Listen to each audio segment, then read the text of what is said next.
taxes are going to break ground on new reactors around the time this plant's license expires. What do you think of new reactors, either for Vermont or elsewhere in the country? Well, can I just first say that I've heard that for so many years, since 1972, from so many politicians, from so many presidents, Democrats and Republicans, that as a skeptical Vermonter, I will believe it when I see it. Okay.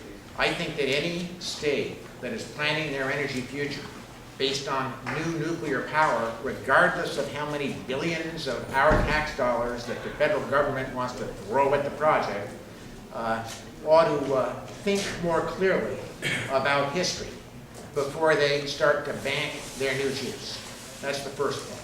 Second point is, listen, this is not a debate about new or old nuclear power. This is a debate about old nuclear power. We have 103 plants in this country. Many of them are leaking tritium. They are falling apart. They were designed to be closed down. We seem to work in a vacuum without looking at what's really happening. We cannot seem to see the forest through the trees. There's only one nuclear power plant on this planet, as I understand it, that has actually run for 46 years. It's in England. I believe that's the case. It's been shut down. If you can find me one that's run longer than 46 years, I'm all ears. Oyster Creek.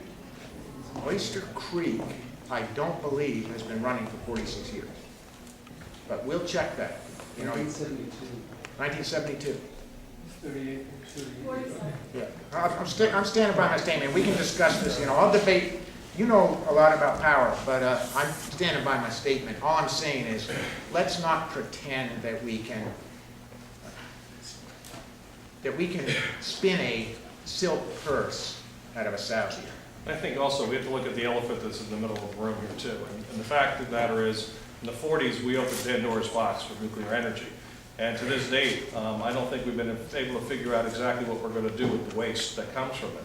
And I'm hoping that the federal government and other countries will put in as much effort and financial support to find a way for us to be able to deal with the nuclear waste that has been created. Senator Speaking of elephants in the room, I just want to point out that one of the beauties of the way the Vermont Senate works, and it did it on marriage equality, it did it on this vote, it does on a lot of tough votes, is we operate in a bipartisan fashion that this country would be well served to model.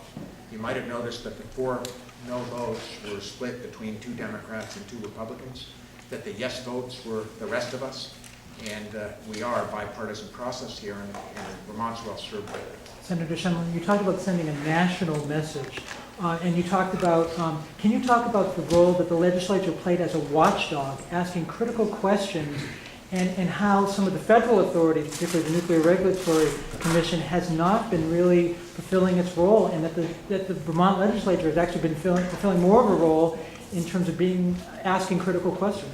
You know what I'm going to do? I'm willing to spend time with you talking about that. I know the Vermont Press Corps probably, in fairness to them, been through those issues because they've been here, so I will talk to you about that separately, if that's okay. Thank you. Yes? So do you support building a state-of-the-art nuclear power plant on that site? As I've said, I'm not going to waste my time on things that will probably never happen. My job is to actually be able to implement as Senate President things that can happen. And I don't believe that we are going to see new nuclear power plants being built in America or in Vermont.